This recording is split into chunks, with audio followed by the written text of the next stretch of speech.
అందరూ ఒప్పుకున్నా ఒప్పుకోకపోయినా ఒకప్పుడు భారత్ అంటే కాంగ్రెస్, కాంగ్రెస్ అంటే భారత్, రాజకీయం అంటే కాంగ్రెస్, కాంగ్రెస్ అంటే రాజకీయం. మరి అలాంటి కాంగ్రెస్ ఇప్పుడు ఏ స్థితిలో ఉంది? దేశ రాజకీయాల్లో ఏ పాత్ర పోషిస్తోంది? వచ్చే ఎన్నికల తర్వాత కాంగ్రెస్ భవిష్యత్ ఏంటి? ఆ పార్టీ అగ్ర నాయకత్వాన్ని ఆందోళనకు గురి చేస్తున్న అంశాలేంటి? ఇంతకీ కాంగ్రెస్ పునర్వైభవం సాధిస్తోందా? రాబోయే ఎన్నికలు జాతీయ నాయకత్వానికి అగ్ని పరీక్షగా మారబోతున్నాయా? అసలు కాంగ్రెస్ పార్టీలో ఉండేదెవరు? ఇక అధికారంలోకి రావడం కష్టమేనా? అస్తం పార్టీ అంతకంతకు ఎందుకు దిగజారిపోతుంది? ఆ పార్టీ ముందున్న సవాల్ ఏంటనేది ఇప్పుడు ఆసక్తికరంగా మారింది.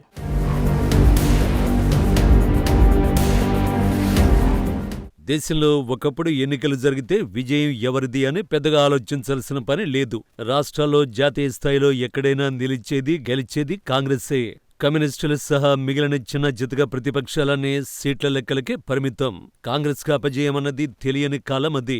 అప్పుడు కాంగ్రెస్ గెలవడం కోసమే ఎన్నికలు జరిగే ప్రతిసారి మరింత బలపడుతున్నట్టుగా సీట్లు పెంచుకోవడం, చీలికలొచ్చిన ప్రజలందరికీ ప్రాతినిధ్యం వహించే పార్టీలా నిలవడం. దేశంలో అతి పెద్ద పురాతన పార్టీ అయిన కాంగ్రెస్ ఘనతల గురించి ఎంత చెప్పుకున్నా తక్కువే. అయితే ఆ బంగారు కాలం నుంచి కాంగ్రెస్ చివరకు ఎన్నికలంటే భయపడే స్థితిలోకి దిగజారింది. ఇప్పుడు అసెంబ్లీ, సార్వత్రిక ఎన్నికలేవైనా కాంగ్రెస్ బలహీన స్థితిని కళ్లకు కడుతున్నాయి. ఒక్కొక్కటిగా రాష్ట్రాలు అధికారం చేజారిపోవడం, జాతీయ స్థాయిలో సీట్ల సంఖ్య తగ్గిపోవడం వంటి ఫలితాలే కాంగ్రెస్కు ఎదురవుతున్నాయి.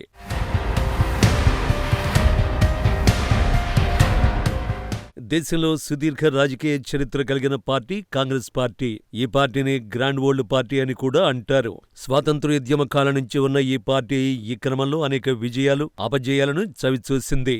అయితే ఇప్పటివరకు దేశంలో అత్యధిక కాలం అధికారంలో కొనసాగిన పార్టీగా రికార్డు కూడా సృష్టించింది.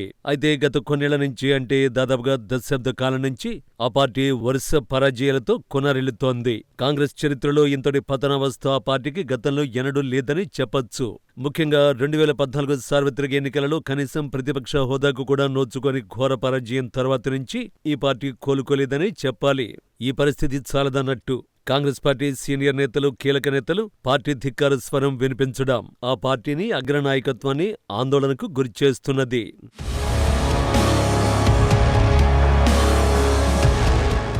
పరాజయాలు తమకు కొత్త కాదని, మళ్లీ పుంజుకుంటామని కాంగ్రెస్ అధిష్టానం ధీమా వ్యక్తం చేస్తున్నప్పటికీ పరిశీలకులు మాత్రం ఇప్పట్లో కాంగ్రెస్ కోలుకునే అవకాశం లేదని పెదవి విరుస్తున్నారు.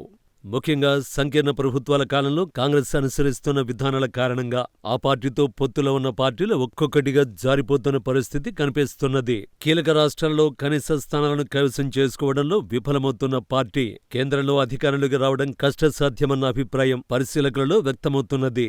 గ్రాండ్ ఓల్డ్ పార్టీ కాంగ్రెస్ తన 140వ ఆవిర్భావ దినోత్సవాన్ని ఇటీవలే జరుపుకుంది. అయితే 140 ఏళ్ల కాంగ్రెస్లో ఆ సందర్భంగా ఎలాంటి ఉత్తేజం కానీ, జోష్ కానీ కనిపించలేదు.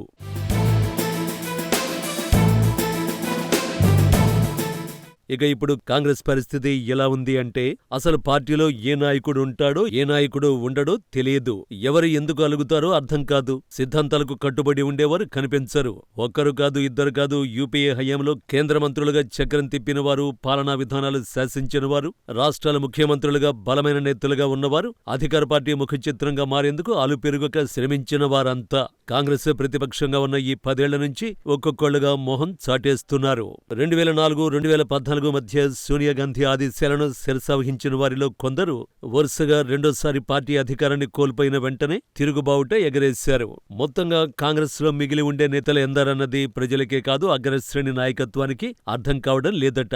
గాంధీయేతర కుటుంబం తర్వాత కాంగ్రెస్ లో అగ్రనేతలుగా చెప్పుకునే వారిలో ఇప్పుడు పార్టీలో మిగిలేవారెవరో తెలియడం లేదట.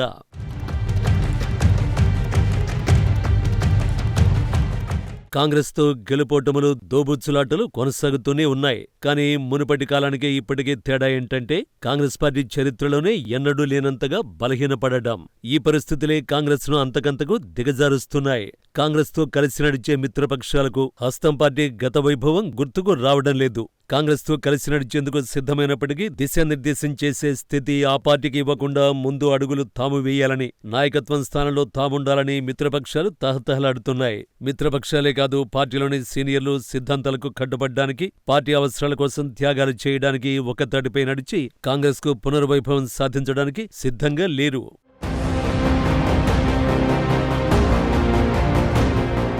ఇక ఈ సంవత్సరం భారత జాతీయ కాంగ్రెస్ పార్టీకి అంత ఈజీ కాదు. ఎందుకంటే 5 రాష్ట్రాల ఎన్నికలతో పాటు 72 రాజ్యసభ స్థానాలకు కూడా ఎన్నికలు జరగనున్నాయి. ఇప్పటి వరకు లోక్సభలోని బీజేపీకి ఆధిపత్యం ఉండగా కాంగ్రెస్ కు రాజ్యసభలో బలమైన సంఖ్యాబలం ఉంది.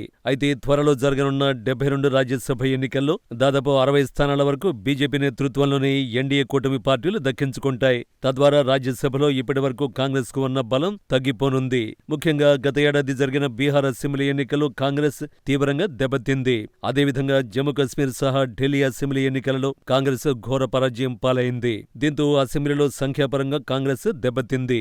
దీని ఆధారంగా జరిగే రాజ్యసభ ఎన్నికల్లోనూ ఆ పార్టీకి భారీగా ఎదురుదెబ్బ తగలనుంది. ఆయా రాష్ట్రాలకు కేటాయించిన రాజ్యసభ స్థానాలు బీజేపీకి మద్దతుగా ఉన్న పార్టీలకు దక్కనున్నాయి. ఢిల్లీలో అయితే ఏకంగా బీజేపీకే దక్కనున్నాయి. ఇక ఇతర రాష్ట్రాల్లోనూ బీజేపీ నేతృత్వంలో ఎన్డీఏ ప్రభుత్వాలు ఏర్పడిన నేపథ్యంలో అక్కడ కూడా రాజ్యసభ స్థానాలు కాంగ్రెస్ చేజారిపోనున్నాయి.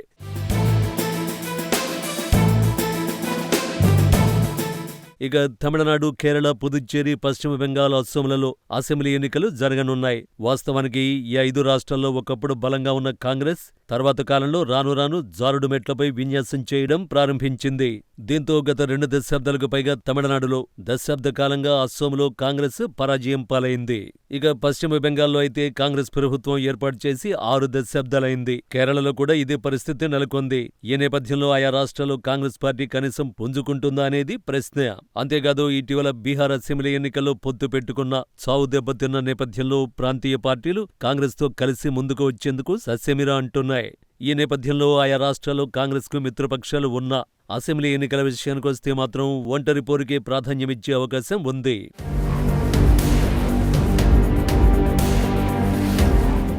గత ఏడాది జరిగిన ఢిల్లీ ఎన్నికల్లో కాంగ్రెస్కు జాతీయ స్థాయి మిత్రపక్షంగా ఉన్న ఆమ్ ఆద్మీ పార్టీ విడిపోయి ఒంటరి పోరు చేసింది. ఇలానే రానున్న ఎన్నికల్లో తమిళనాడు, పశ్చిమ బెంగాల్లోనూ కాంగ్రెస్ మిత్రపక్షాలు ఒంటరి పోరుకు దిగితే పురాతన 140 ఏళ్ల పార్టీ పరిస్థితి ఏంటన్నది ప్రశ్న. ఏది ఏమైనా ఈ సంవత్సరం కాంగ్రెస్ పార్టీకి ఒక అగ్ని పరీక్ష అని అంటున్నారు పరిశీలకులు. మొత్తానికి ఇప్పుడు కాంగ్రెస్ పరిస్థితి ఎలా ఉంది అంటే పార్టీగా అయినా కూటమిగా అయినా అధికారంలోకి రావడం కష్టమే అంటున్నారట.